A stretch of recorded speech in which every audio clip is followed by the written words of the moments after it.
नमस्कार दोस्तों, मेरा नाम है उत्कर्ष मिश्रा और आज हम लोग एक नया टॉपिक करने वाले हैं। और इस टॉपिक का नाम है differing strands with in the moment. आखिरकार इस जो टॉपिक है इसका क्या मतलब है? डिफरिंग स्ट्रैंड्स का मतलब होता है कि अलग अलग आइडिया, अलग अलग विचार विद इन द मोमेंट। जैसे कि हमने पिछली वीडियो में देखा था कि जो नॉन कॉपरेशन मूवमेंट है वो शुरू होने वाला था। तो यहाँ पर हम ये इस वीडियो में हम ये समझेंगे कि जब नॉन कॉपरेशन शुरू हुआ तो उस वक्त लोगों की क्या राय थी, उन लोगों ने किस तरीके से पार्टिसिपेट इस मूवमेंट को लेकर किया, तो उनका मतलब क्या थॉट्स थे। तो इसका पहला पॉइंट क्या बताया जा रहा है कि द नॉन कॉपरेशन खिलाफत मूवमेंट बिगिन इन जनवरी 1921। तो ये जो नॉन कॉपरेशन खिलाफत मूवमेंट है वो शुरू कब हुआ? जनवरी 1921। क्योंकि आपको पिछली वीडियोस देखा होगा तो मैंने आपको बताया था कि खिला नॉन कॉपरेशन के साथ साथ खिलाफत इशू को भी ऐड किया जा रहा था ताकि हिंदूज और मुस्लिम एक साथ आ पाए और जो आंदोलन है एक बड़ा हो पाए। ठीक है। Various social groups participated in this movement, each of with its own specific aspiration. यानी अलग अलग लोगों ने, अलग अलग सोशल ग्रुप्स ने इसमें पार्टिसिपेट किया, लेकिन जो सबका अलग अलग स्पेसिफिक एस्पिरेशन थी, मतलब उनका इस नॉन कॉपरेशन मूवमेंट के साथ जुड़ने के लिए सबकी एक अलग अलग राय थी। कोई किसी पर्पस के लिए जुड़ रहा है, कोई किसी पर्पस के लिए जुड़ रहा है, कोई किसी पर्पस के लिए जुड़ रहा है। जैसे कोई खिलाफत के इशू के लिए जुड़ रहा है, कोई इस वजह से जुड़ रहा है क्योंकि ब्रिटिशर्स ने उनको बहुत ही ज़्यादा परेशान कर चुका है और वो बहुत ही थक चुके हैं। अभी वो चाहते हैं कि ब्रिटिशर्स यहाँ से चले जाएं। इस हिसाब से all of them responded to the call of Swaraj, और सारे लोग रिस्पॉन्ड कर रहे थे स्वराज के लिए। मीन स्वराज के लिए वही मैंने आपको लास्ट वीडियो में बताया था, स्वराज का मतलब होता है सेल्फ गवर्नमेंट या फिर इंडिपेंडेंट, यानी खुद का रूल हो या फिर हमारे देश को आज़ादी मिल जाए, दोनों टर्म एक ही है। But the term mean different thing to different people. लेकिन ये जो स्वराज का जो मतलब है, एक्चुअल क्या मतलब है स्वराज का, कि हमारी गवर्नमेंट हो जाए, मतलब हम सेल्फ रूल हो जाए, हमारे लोग ही हम पे शासन करे, कोई बाहरी शासन ना करे, या फिर हमारे देश को आज़ादी मिल जाए, दोनों का टर्म एक ही है। लेकिन इस स्वराज का जो मतलब है लोगों ने अपने हिसाब से अलग अलग निकाला। ये हम आगे की वीडियोस में जैसे जैसे आगे कवर करोगे तो हम इसको समझेंगे कि लोगों ने स्वराज का एक्चुअल मीनिंग क्या था और लोगों ने समझ क्या लिया स्वराज को। देन क्या होता है हमारा इसका पहला पॉइंट है, मतलब पहला टॉपिक है द मूवमेंट्स इन टाउन। यानी टाउन्स के अंदर मूवमेंट, कौन सा मूवमेंट चल रहा था? नॉन कॉपरेशन का। अगेन यहाँ पे क्या होगा कि मैंने इस जो आप ये देख रहे हो इसका यहाँ पे मैंने एक्सप्लेनेशन किया गया है, और लास्ट में यहाँ पर इसका जो है एक पॉइंट्स मैंने बना रखा है जो इससे आपको नोट्स प्रिपेयर करने में इजी होगा। इन्हीं पॉइंट्स को हम डिस्कस कर रहे हैं जो इमेज पे दिया गया है, लेकिन यहाँ पे वो एक्सप्लेन्ड वे में है और यहाँ पे शॉर्टकट वे में है। तो आप लोग पहले क्या करिएगा, इसको समझिएगा, लास्ट में इसको उतारिएगा, इस चीज़ को ऐड अप करिएगा, और जो जो इम्पोर्टेंट आपको जो मिसिंग होंगे यहाँ पर, जैसे यहाँ पे कोई चीज़ है जो ऐड अप करना होगा, आप इस इमेज में जो ये पिक्चर दी गई उसके अंदर टॉपिक बनाकर ऐड आप कर लीजिएगा। तो चलिए शुरू करते हैं मोमेंट्स इन टाउन। यानी जो नॉन कॉपरेशन मूवमेंट है वो शहरों में उसका क्या रहा, टाउन्स के अंदर उसका क्या रहा। The moment started with the middle class participation in the cities. यानी शहरों के अंदर क्या हुआ कि मिडिल क्लास लोगों ने नॉन कॉपरेशन मूवमेंट को सपोर्ट किया। Thousands of students left government controlled schools and colleges. Headmasters and teachers resigned and lawyers gave up their legal practices. हुआ ये कि नॉन कॉपरेशन के सपोर्ट में स्टूडेंट्स ने स्कूल छोड़ दिया, ऐसे स्कूल जो गवर्नमेंट के द्वारा कंट्रोल किया जाता था, क्योंकि तब गवर्नमेंट किसकी थी? ब्रिटिश की। यानी जो ब्रिटिश के द्वारा जितने भी ब्रिटिशर्स के स्कूल थे वहाँ से ज़्यादातर थाउजेंड्स ऑफ स्टूडेंट्स ने स्कूल को छोड़ दिया। कॉलेज के जो पढ़ा रहे टीचर्स थे, इवन जो वहाँ के प्रिंसिपल थे, उन्होंने भी रिजाइन कर दिया कि हम आपसे आपके स्कूलों में टीच नहीं करेंगे। लॉयर्स थे, उन्होंने मतलब वो कोर्ट जाना ही उन्होंने छोड़ दिया, मतलब वो केस लड़ ही नहीं रहे हैं, कह रहे नहीं हम केस वगैरह नहीं लड़ेंगे। देन क्या हुआ, अगला पॉइंट क्या बताता है, the councils elections were boycotted in most provinces except Madras where the justice party, the party of non Brahmins, felt that entering the council was one way of gaining some power. Something that usually only Brahmins had access to. तो ज़्यादातर जगह पे क्या हुआ था कि जो elections, council के इलेक्शंस थे उसे बाइकआउट कर दिया, मतलब उन लोगों ने पार्टिसिपेट नहीं किया। लेकिन जो मद्रास है, मद्रास के अंदर एक पार्टी है जस्टिस पार्टी, वो जो पार्टी थी वो नॉन ब्राह्मण्स की थी, यानी ब्राह्मण लोग उसमें नहीं थे। तो उन लोगों ने उसको इलेक्शंस को बायकॉट नहीं किया। रीजन क्या था? रीजन ये था कि वहां पे जो ब्राह्मण थे वो ज्यादा पावरफुल थे और जो नॉन ब्राह्मण थे वो पावरफुल नहीं थे। तो नॉन ब्राह्मण्स ने सोचा कि हमारे पास और वैसे ही पावर नहीं रहती, ब्राह्मण्स का रूल वगैरह चलता है, तो कम से कम हम लोग अगर इलेक्शन लड़ेंगे तो कम से कम हमें थोड़ी बहुत तो पावर मिलेगी। तो जो नॉन ब्राह्मण्स थे उन्होंने पार्टिसिपेट किया, क्योंकि वहां पे ज्यादातर जो दबदबा था वो ब्राह्मण्स का था। तो लोग ये सोच रहे थे कि अगर भाई ब्राह्मण से मतलब आके अगर हम लोग पार्टिसिपेट इलेक्शन में करेंगे नहीं तो ये ब्राह्मण्स हमें और सप्रेस करेंगे, मतलब हमारा जो बची कुची पावर वो भी हमारी खत्म हो जाएगी। देन क्या हुआ? फॉरेन गुड्स व बाइकॉटेड, यानी विदेशी सामान, यानी फॉरेन जो भी सामान होता था, जो भी गुड़िया, जो भी कपड़े, वो सारी जो भी चीज़ें, गुड़िया मीन्स की टॉय वगैरह, वो सारी चीज़ उन्होंने क्या कर दिया? बाइकॉट कर दिया। लिकर शॉप पिकडेड, यानी लिकर शॉप पिकडेड का मतलब होता है कि जैसे जहाँ पे लिकर शॉप मतलब जो भी शराब की दुकान है वहाँ पे लोग प्रदर्शन करने लगे, उनके जहाँ पे एंट्रेंस होता है, गेट जहाँ पे होता है वहाँ पे लोग प्रदर्शन करने लगे, नारे लगाने लगे कि बंद करो बंद करो, मतलब विदेशी शराब मत बेचो, इस हिसाब से। And foreign cloth burn in the huge bonfires, और जो विदेशी कपड़े थे लोगों ने क्या किया?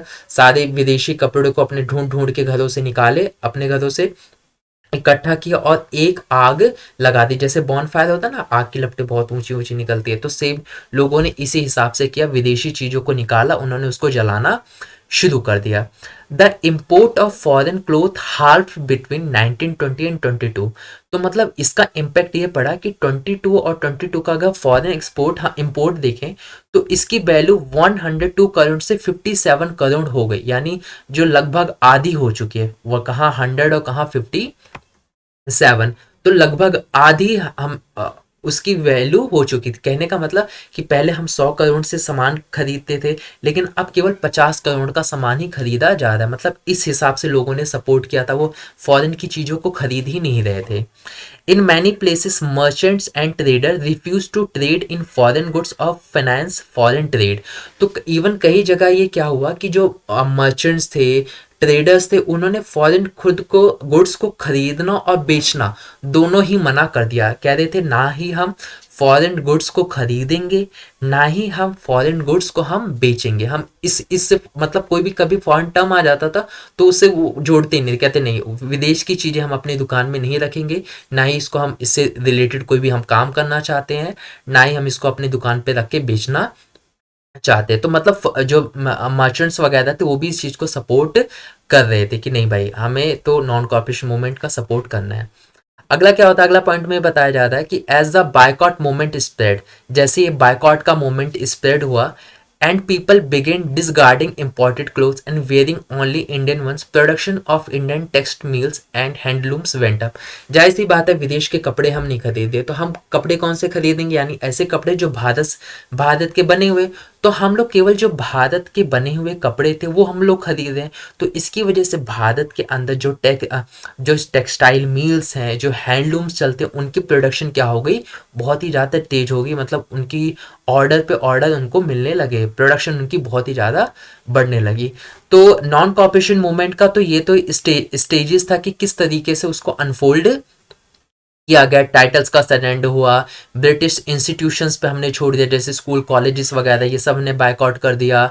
हमने उनके शॉप्स को, उनके गुड्स को बायकॉट कर दिया। हमने अपने चीज़ों को यूज़ कर रहे हैं, इस तरीके से हमने उनका एक तरीका था बायकॉट करने का, एक तरीका था उनका विरोध करने का। देन क्या होता है यहाँ पे इमेज जो दिया गया है, ये इमेज इस चीज़ को बताता है कि किस तरीके से जो पर्सन है, आप देख सकते हो जो लोग हैं वो किस तरीके से बायकॉट कर रहे हैं फॉरेन की चीज़ों को। मतलब ये उसी रैली की क्या है, एक इमेज है, ये सिंबल है कि हम लोग फॉरेन की चीज़ों को नहीं खरीदें, फॉरेन के जो क्लोथ्स हैं उनको हम नहीं खरीदेंगे, या फॉरेन से जो भी चीज़ है उसको हम नहीं खरीदेंगे।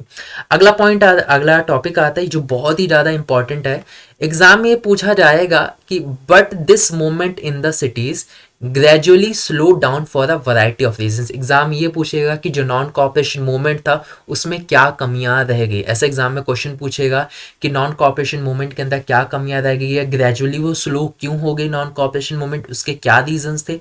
तो यहाँ पर आपको ये आंसर लिखना है।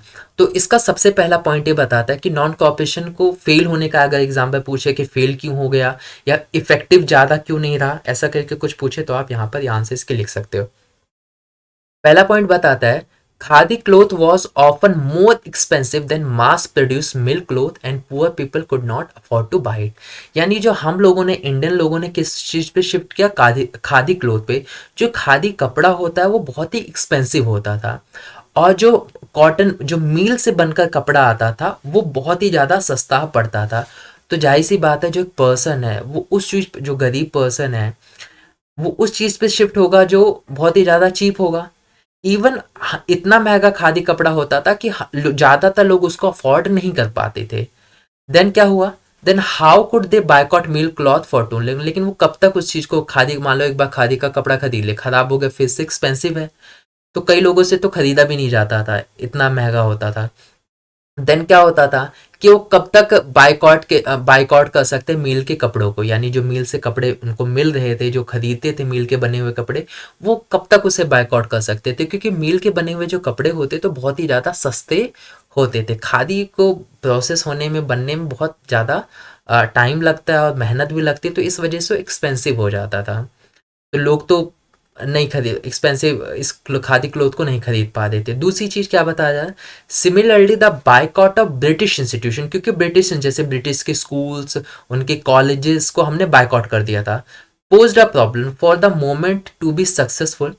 Alternative Indian institution had to be set up so they could be use in the place of the britishers. अब हुआ ये कि मान लेते हैं हम स्कूल्स वगैरह को छोड़ दें, अब नए स्कूल्स बनाए जा रहे हैं जो कि ब्रिटिश के कंट्रोल में नहीं है, ब्रिटिश का उस पर हक नहीं है। तो लेकिन स्कूल ये थोड़ी ना कि एक दिन में, मतलब हमने कल छोड़ दिया और अगले दिन में हम स्कूल बन के तैयार हो जाएगा। स्कूल बनने में बहुत ज़्यादा टाइम लगता है, ऐसे इंस्टीट्यूशंस बनाने में बहुत ज़्यादा समय लगता है। देन हुआ क्या, these were non slow to come up, इनको आने में बहुत ज़्यादा टाइम लग रहा था, स्कूल बनने में बहुत ज़्यादा टाइम लगेगा। तो क्या हुआ कि जो जिन लोगों ने बायकॉट किया था, स्कूल्स के टीचर्स ने, सर्वेंट्स ने, जो कि गवर्नमेंट के सर्वेंट्स थे, वो सारे लोग क्या करने लगे, वापस अगेन ब्रिटिश इंस्टीट्यूशंस में जाने लगे, ज्वाइन करने लगे। क्यों, एक अल्टरनेट भी तो होना चाहिए। जैसे फॉर एग्जांपल है, आप कह रहे हो कि इस स्कूल में मत जाओ, ब्रिटिश के स्कूल में, तो ठीक है हम नहीं जाएंगे, लेकिन इंडियंस स्कूल भी तो होने चाहिए ना, ऐसे स्कूल्स जिन पे इंडियन कंट्रोल करता है। लेकिन वो देखा जाए तो उस वक्त बहुत वो कम थे, इतना नहीं था।